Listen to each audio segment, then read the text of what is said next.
Deserve din ni Kalingap Edo mag top 2 kasi masipag din si Kalingap Edo mag-charity. Masipag po si Eds, pero bihira siyang mag-upload eh. Si Eds kasi di naman tuloy-tuloy yung uploads niya. Kikita ko kasi si Edo kasi pinagsasabay niya rin yung pagiging staff niya sa akin. Kaya yun. Pero kung sabihin natin kung mag-upload siya ng same ng upload ni Insan Roel, yung same ng number of uploads, same ng live, may chance po siyang maging top 2 or baka maging top 1 pa siya. Kung ganun, kaso di naman po kailangan gawin yun kasi unang-una, wala namang pakialam si Edo sa ranking na yan and mas priority niya yung pagiging staff sa akin. And kung ano lang yung kaya niyang ma-vlog, yun lang, kontento lang siya. At kumbaga, yun nga. Hindi naman kailangan maging priority niya work niya sa iyo. Opo. Kasi staff ko po kasi si Eds. And tama ka, Rab. Ang iba, pinto lang sa pay Kalingap Edo nila natanggap. Sana kahit sagit lang, wag sa kay Rab. Nako, paasa talaga sila. Ang alin pong pinto? Ayan. Tama ka.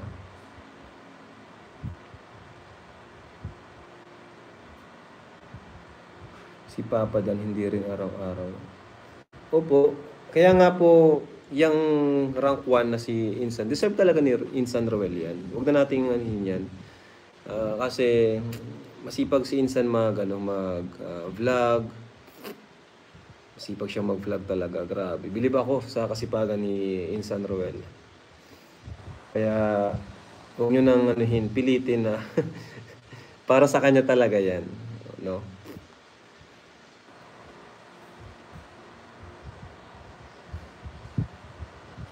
Kaya wag nang gawin nating issue yan. Kaya nasabi ko na for me, views and yun, sipag. Kasi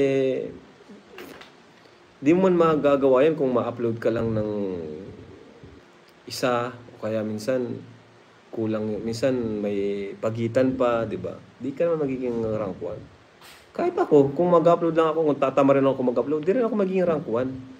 Kaya kung sino man yung naging rank 1, dahil masipag po siya, no? At deserve niya 'yon, yung spot na 'yon dahil sa ginawa niyang efforts, no? Sa ginawa niyang efforts, kasipagan, kaya deserve niya po 'yon. No?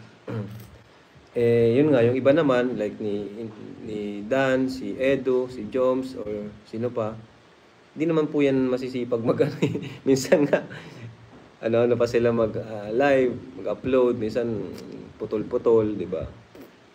Si Dr. Lab ang masipag, pero ewan ko ba't hindi nakaka-top 1. Si Doc ang gustong maging top 1 eh. Ano, Doc? Si Dr. Lab.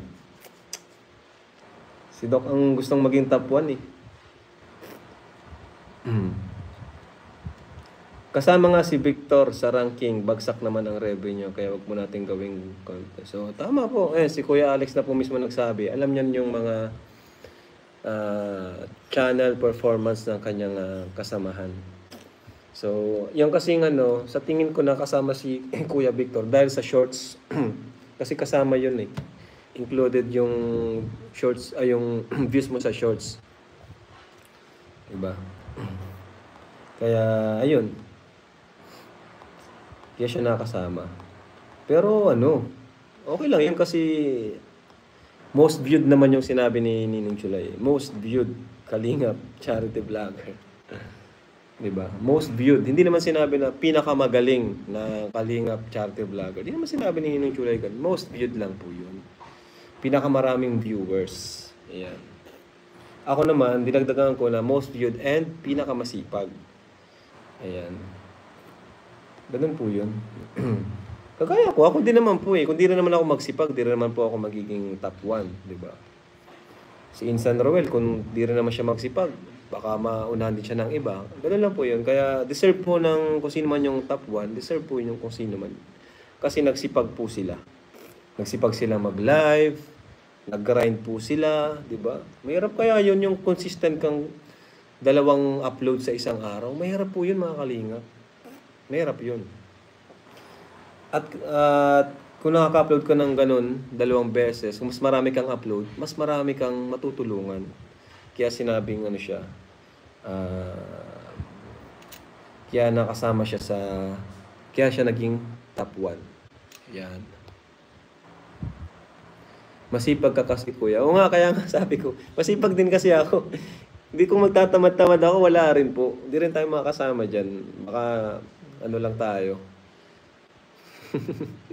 Sabi ni JJ. Uy, may nagpalipad guys. Thank you po, Tita Jenny. Maraming salamat po, Tita Jenny. Grabe. Larry Jim Manawis. Thank you po. May ano na tayo sa Baguio. Ipunin na natin. At yun po, ano. Grabe guys. Sana makasama si Biancy, si Carla. Si Carla, parang ano masasama daw si Carla Sino pa ba? Biancy, Carla, si Dan. Ay, si Dan. Si Joy. Ay, si Dan. Sana makasama si Dan kasi katatapos lang ng kanyang surgery, no? Pero salamat naman sa Diyos kasi okay naman po. No, okay naman siya. Grabe. Kaso yun nga, kailangan niya magpahinga at yun. May mga bawal din. Pero mahalaga is okay na, no? Natanggal na yung bukol, yung tumubong bukol. Yung ano, sabi niya sa akin yung ano pa siya noon nung bata pa siya noon. Napansin daw niya na medyo lumalaki. Sana hindi naman po tawag dyan? Yung cancerous ba yun? Yung kumakalat?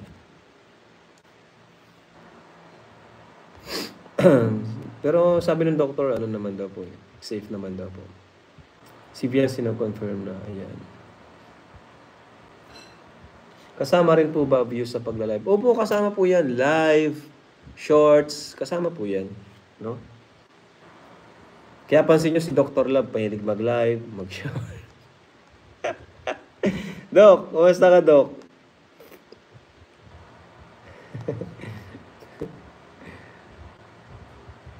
Salamat po Kalingap EDSA International. Yung nga pala, sa nag-sponsor po ng transient namin, EDSA International, yan. Yan po, sabi ni Kuya Redsay. So, ayan, ang kasama dyan, syempre yung Angels. Sila Carla, may sarili silang room doon, yung mga Angels. And yun, kami, Matubang family.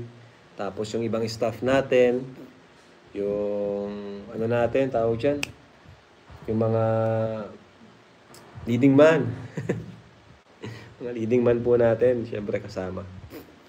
At ang sabi daw, may nabalitaan ako na may mag-sponsor daw ng kina Kuya Jens, kina Kuya Nel, no? Ang sabi daw, hindi ko alam kung totoo yun. Parang kasi sobrang dami namin, hindi naman kasya sa isang transient lang namin, hindi po kasya.